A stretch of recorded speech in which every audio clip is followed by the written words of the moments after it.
Standing at only 6'1", Isiah Thomas dominated like few guards ever have.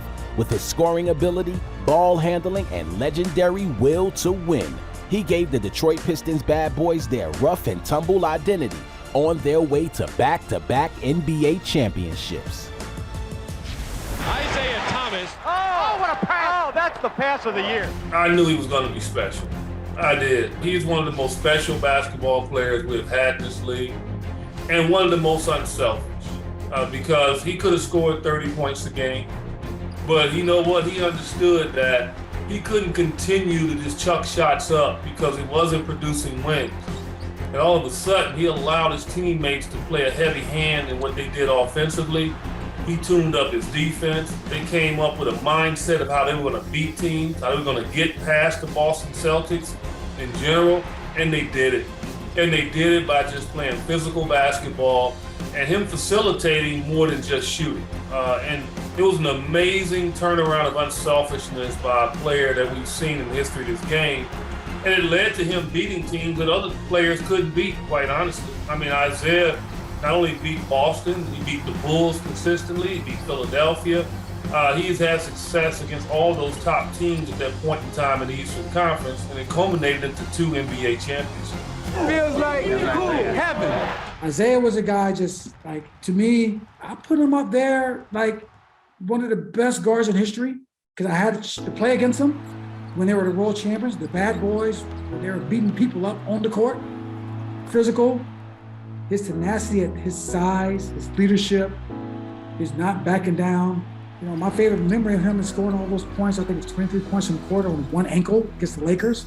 I don't believe what I'm seeing. He is just showing so much heart and determination. Maybe one of the best we've ever seen in one quarter in finals history. Like, in the finals, like, come on, like, that's legendary. That's what makes guys like that Hall of Fame legends and people like, myself that grew up, look up to and want to emulate as a basketball player. So I played with the great Isiah Thomas, and I knew it.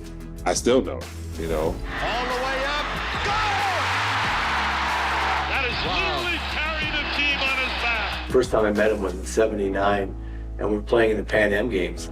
And Isiah and I were roommates, and Coach Knight was coaching the team.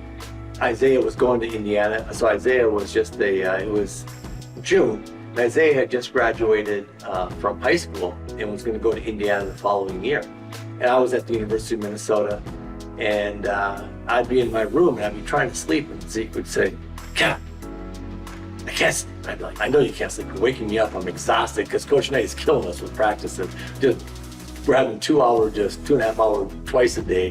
Just wow. I mean, we were really practicing hard. I just want to go to sleep. And he's like, "Coach Knight yells a lot." I go, "Yeah, he does yell a lot." He goes, "I'm nervous about coming here next year." I go, Isiah, I'm going to Minnesota and I'm going to go. So that's your issue. Quit waking me up. 3 trips to the finals, 2 championships, 1 finals MVP. Beat Kareem? Check. Beat Magic? Check. Beat Jordan? Check. Beat Bird? Check. Isiah Thomas. Isiah was not the first great small guard, but he was the first great small guard to be the best player on a championship team. And he was a dominant defender as well. And I think sometimes we lose sight of how good he was on that side of the ball because of just how brilliant he was with the ball in his hands. And, from the moment he stepped foot on that court in the Pontiac Dome back in the day, he set the NBA on fire. You really had not seen someone that you were in awe of with how he could play the game of basketball. It just seemed so natural. He was so instinctive. And as he got a little older, you saw how mentally tough he was because he played in arguably the most physical era in the history of our league. And he kind of personified that with those bad boys Pistons. Well, explain to us the style and the flair, because the accolades seem to overshadow that now. We take it for granted, between the legs dribble. I mean, he was the guy that really popularized that. Yeah, he was a jazz musician for me because jazz was all about him being impromptu and spontaneous. And that's the way he played the game. Oftentimes, and Zeke would tell me, I didn't know what I was going to do. So I know the defense couldn't know.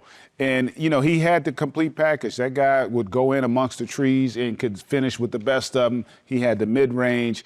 He was terrific in the pick and roll. And he just had a fire that burned within that you don't often get to see. And I'm just so happy that we got to see it all finish with him winning a couple world championships. And you talked about it. He beat the best of the best. And that was not easy to do for a 6'1" point guard. Improvisation. When I asked him, hey, that bounce pass alley-oop, did you practice that? He's like, never did it before I got into the NBA.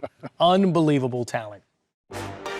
Growing up from Chicago, I always patterned my game after Isiah Thomas, and always looked up to him, his charisma, how he played, how fearless he was, the confidence he went out there and played with, throughout his whole basketball career, high school, college, and the NBA. And, giving his team confidence to go out there and play and to beat anybody.